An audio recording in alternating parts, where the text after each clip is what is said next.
everybody! When I am hosting Thanksgiving dinner, I like to keep it traditional with a massive golden roasted turkey surrounded by all the sides and a whole bunch of pies. But this year, I'm not hosting. I'm just bringing the turkey, so it's time to have some holiday fun. I'm making this turkey and stuffing sausage that everyone's gonna love. So let's get started.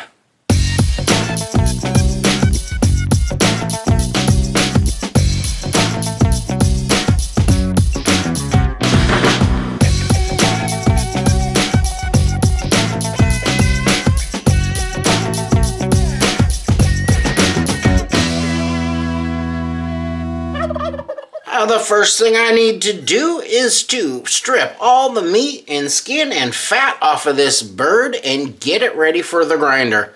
It's pretty easy to do. Just get in there and follow the bones.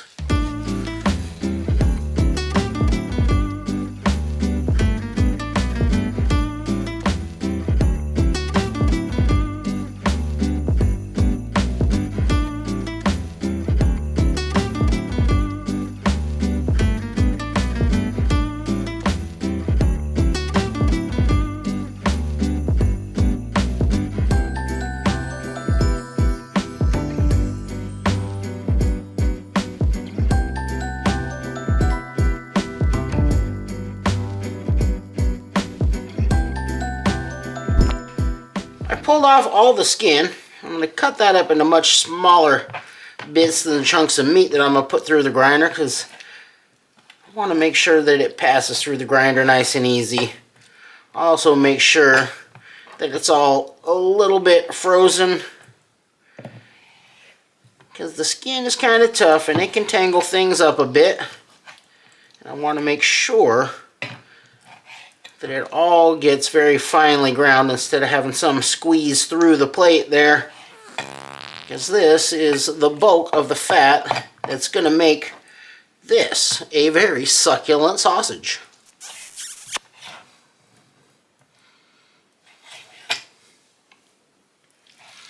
So I've got my boneless meat and skin here. I went ahead and threw them jibbies in there as well. And then all of these bones and odds and ends are going to get roasted off with some veggies to make a nice rich stock to make the gravy. Because in this family, there can never be enough gravy. Gnarls is here and it is time to grind. And I'm going to be using two different grinds on this. I'm going to put the skin bits through the very fine 3mm plates. I really want to break those down because they can be kind of tough. And I also want good fat distribution all through the sausage. And then the meat I'm going to put through this fine 4.5mm plate. And I think that will give me a pretty good texture.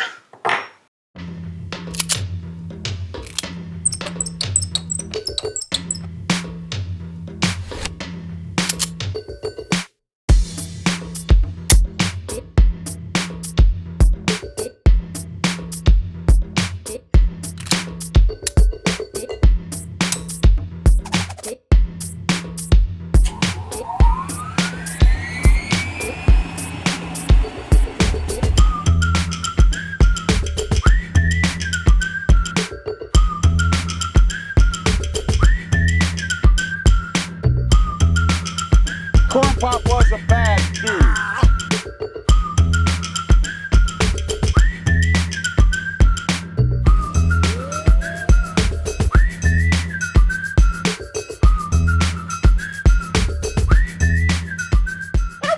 I got that turkey chilling out in the refrigerator, so now it's time to work on the seasoning for this holiday hot dog. And I'm gonna start by sauteing one medium onion that I've diced pretty finely in 1 stick of butter. I thought about adding some diced celery to this as well because that's what normally goes into the stuffing, but I decided that might look a little weird in the finished sausage, so I'm gonna leave it out. But if you want to put it in there, go ahead and put it in there. So I'm just gonna saute this onion for a few minutes until it starts to soften and sweeten up just a little bit.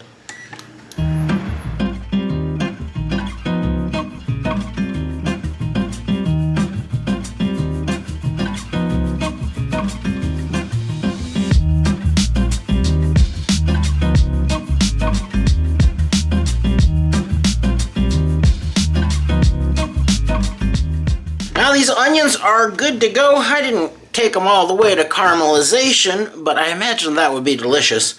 I just wanted to soften them up a little and start to release some of the flavor. So now I'm going to set this aside and let it cool down a bit before I mix things up. Now let's take a look at the rest of the ingredients and the seasoning for this festive frank. This is a turkey and stuffing sausage that I'm making, so I've got some dried stuffing crumb here. And this is the pre-seasoned variety, because that way I only need to worry about seasoning the meat. But if you've got your own seasoning that you like to use in your stuffing, go ahead and start with the plain crumbs and go from there. And I am using the crumble. This way I've got some smaller crumb here that's going to help with binding, and then some larger chunks that are going to kind of stand out in there. But if you want to use that cubed kind, I think that would be a pretty cool look in your finished sausage. I've got those sauteed onions and the butter here. And I like a little cranberry sauce with my turkey dinner, so I have got some dried cranberry here that I have just roughly chopped. I think whole cranberries would be alright, but maybe a little bit intense. I'm going to throw in a couple of eggs to help with binding, and also a little bit of cornstarch. And this is the salt. Now, as far as these herbs and spices go, I will formulate a recipe and put it down in the description of the video, but I'm really kind of freewheeling it out here today, based on some other sausages that I've made and flavors that I like. So here I have equal parts of white and black pepper. This is a little bit of mace. You could sub that out with some nutmeg. And here I've got equal parts by weight of fresh sage, fresh rosemary, and fresh thyme. And you can sub out with dried sage and dried rosemary if you like. You'll just use a little bit less because those are going to be stronger flavors. But as far as the thyme goes, for me, it is fresh thyme or I ain't got no time for that. Ain't nobody got time for that. And I'm going to add a little bit of that turkey broth that I made last night just to kind of help hydrate the breadcrumbs. I'm going to get started by putting a little beat down on these eggs. Give them a little head start on mixing.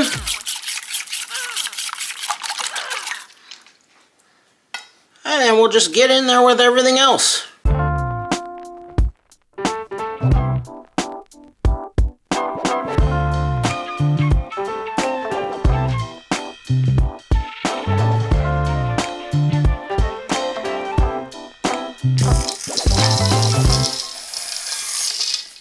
I'm not going to add all these cranberries at once because I'm not sure how many I want in there. And that's something that I'm just going to eyeball.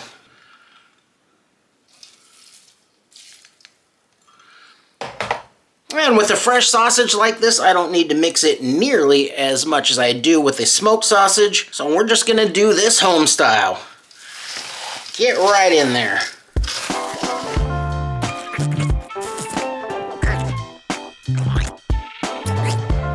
My merry meat is all mixed up, and I gotta tell you, it does smell like a Thanksgiving dinner in here. I'm gonna be stuffing this into some natural hog casings, as well as some collagen casings for my non-pork eating friends. So now it is time to lock and load and crank out this bountiful brat.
Now this is a sausage that I'm gonna pre-poach in a hot water bath. That way when the holiday gets here, I can just warm them up, put a quick sear on them, and they're gonna be good to go pretty quickly. I also think that pre-cooked sausages freeze a little bit better. And normally when I do this these days, I do it in a sous vide water bath. That's a very precise way to do it. Makes things nice and simple, but not everybody has one of those. So today I'm gonna do it the old-fashioned way in just a big pot of hot water. So I'm gonna get this water heated up to somewhere between 180 and 190 degrees Fahrenheit. And when you're doing it the old-fashioned way, you do have to monitor that temperature quite a bit and adjust your burner's heat up and down to keep it in that zone. You don't want these getting too hot and melting the fat out of them. So I'm gonna get them down in there, and since I'm using poultry today, I'm gonna take the heat up just a little bit higher than I often do, and I'm gonna heat these to an internal temperature of 160 degrees Fahrenheit. That should be nice and safe. And don't be making fun of my rust spot in my pot. There's nothing wrong with that.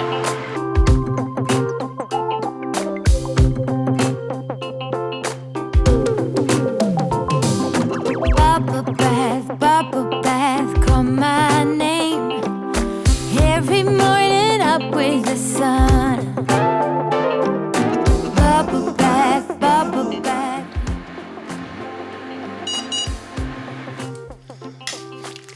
Now that we've hit the temperature, it's always important to get these things cooled down very quickly. So we're gonna get these out of here, right over into some ice. That's gonna stop any carryover cooking.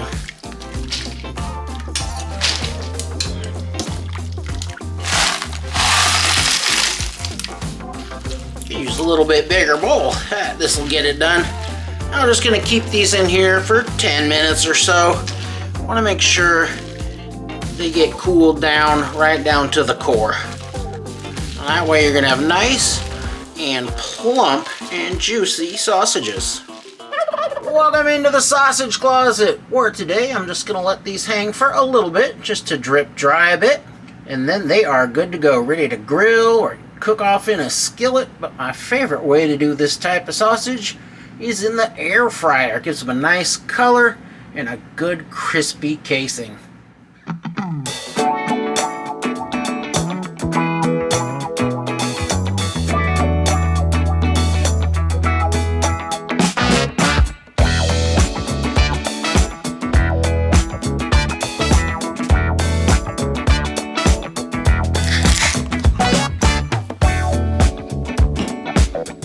Ooh, that is a thing of beauty. Now let's see how we did.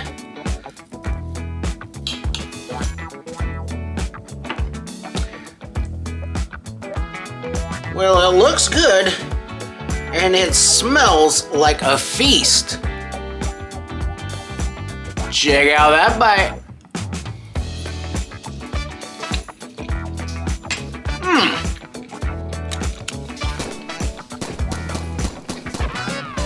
Ooh! That sausage is poultry in motion.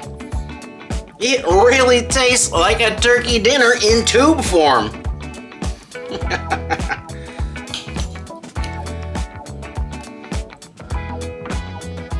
Give that a little dip.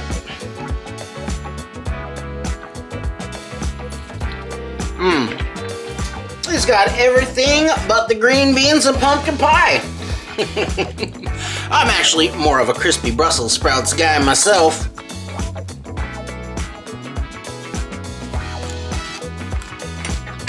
Yeah.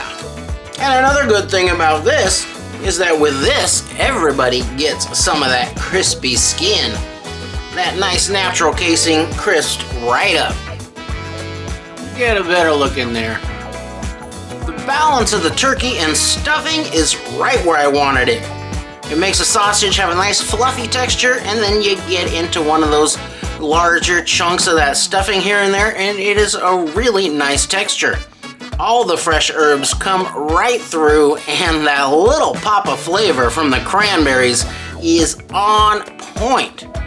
This one is gonna be hard to top. But I do think some dehydrated apple bits in here would be a perfect addition, and I'm sure you guys can think of some nice additions of your own.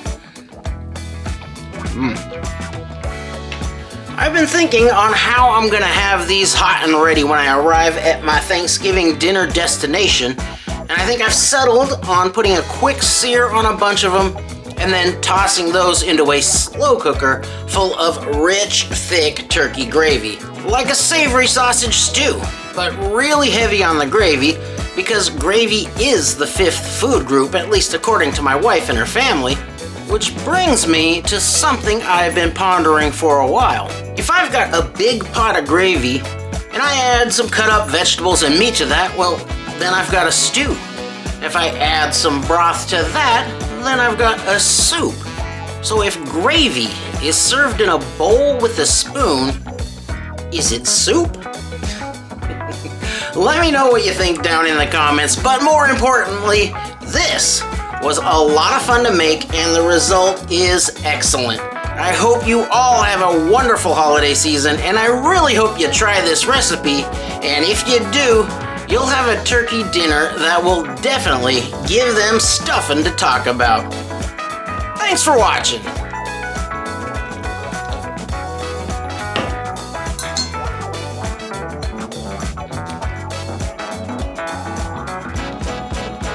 Mmm.